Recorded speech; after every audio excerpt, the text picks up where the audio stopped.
मी त्या परिसराला भेट देण्याचं कारण एवढंच होतं की तिथल्या जमीन मालकांच्या बाबत जे उगाचच गैरसमज पसरवले जात आहेत त्याच्यामध्ये काही तथ्य नाही। मी स्वतः सरदेसाईंना घेऊनच काल त्याची पाहणी केली। त्यांनी 5 एकर जागा देण्याचं मनापासून मान्य केलेलं आहे। हा देखील त्यांच्या मनाचा मोठेपणा आहे। आणि ज्या कुटुंबाची परंपरा 1100 सालापासून आहे त्या कुटुंबाची फक्त मागणी अशी आहे की आम्हाला त्या स्मारकाच्या बाजूला 5-7 गुंठे जागा द्या आणि ती देखील देवेंद्रजींनी, एकनाथ शिंदेसाहेबांनी आणि अजितदादांनी मान्य केलेली आहे। त्यामुळे मला असं वाटतं की कुठेही गैरसमज नाही, जमीन द्यायला ते तयार झालेले आहेत। म्हणून मी जबाबदारीनं सांगितलं की येत्या महिनाभरामध्ये छत्रपती संभाजी महाराजांच्या स्मारकाचा आराखडा तयार होईल आणि 90 दिवसामध्ये आम्ही निवेदेपर्यंत पोहोचू।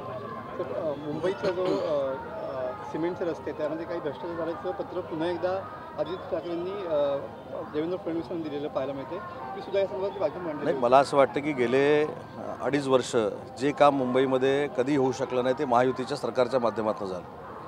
काँक्रिटीकरणचे जवळजवळ 750 किलोमीटरचे रस्ते हे 2 टप्प्यामध्ये मुंबईमध्ये होत आहेत। पहिला टप्पा 6300 कोटीचा आहे आणि त्याच्यानंतर पुढचा टप्पा आहे। मला असं वाटतं की उगाचच काहीतरी टीका टिप्पणी करायचं, एकनाथ शिंदेसाहेबांची बदनामी करायची, त्यांच्या खात्यावर आक्षेप घ्यायचा हा काही लोकांचा उद्योग आहे। त्यामुळे याच्यातनं काही निष्पन्न होणार नाही। मुंबई महानगरपालिकेला देखील भरभरून आम्हालाच मतदान करणार आहेत। आता हे काँक्रिटीकरणचे रस्ते किंवा मुंबईतले प्रश्न मुंबई महानगरपालिकेच्या निवडणुका येऊ शकतात म्हणून काही लोकांच्या डोळ्यासमोर आलेले आहेत। त्याच्यामध्ये काही तथ्य नाही। मुंबई महानगरपालिकेवर देखील महायुतीचाच भगवा फडकणार आहे।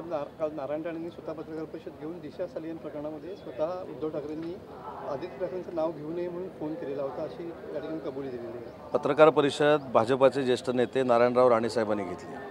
त्यांना फोन कोणी केला होता? उद्धवजींनी केला होता। कधी केला होता हे मला माहीत नाही, काय बोलले हे मला माहीत नाही। राणेसाहेबांनी काल जे सांगितलं ते आम्ही ऐकलेलं आहे। त्याच्यामुळं फोन केला की नाही हे राणेसाहेब चांगलं सांगू शकतात आणि केला की नाही हे दुसरं सांगणारं कोण आहे? तर उद्धवजी आहेत। त्या दोघांना विचारा।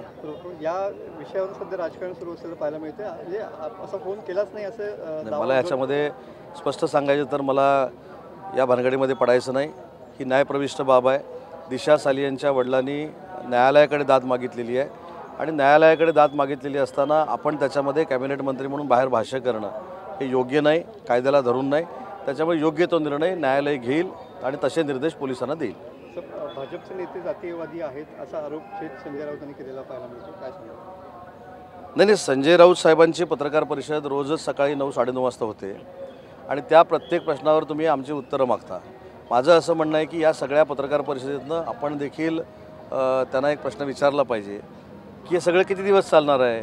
आणि दुसरी माझी आपल्याला विनंती आहे की त्यांची पत्रकार परिषद झाल्यानंतर आम्हाला प्रश्न विचारून आम्ही उत्तर दिलंच पाहिजे, असं पण बंधन कृपा करून आमच्यावर घालू नका। कारण ते मी तुम्हाला अनेक वेळा सांगितलं, मी पण त्याची प्रॅक्टिस करतो आहे। रोज सकाळी उठून असंबंध बोललं की TRP वाढतो असं मला वाटायला लागलेलं आहे। त्याच्यामुळे आता अधिवेशन संपल्यानंतर तो पण देखील मी एकदा प्रयत्न करून बघणार आहे की त्यांच्या अगोदर 8:30 वाजता पत्रकार परिषद घ्यायची आणि असंबंध बोलायचं।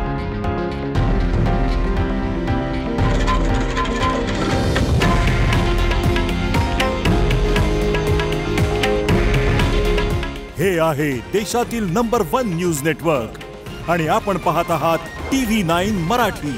काळजी तुमची, हित महाराष्ट्राचं।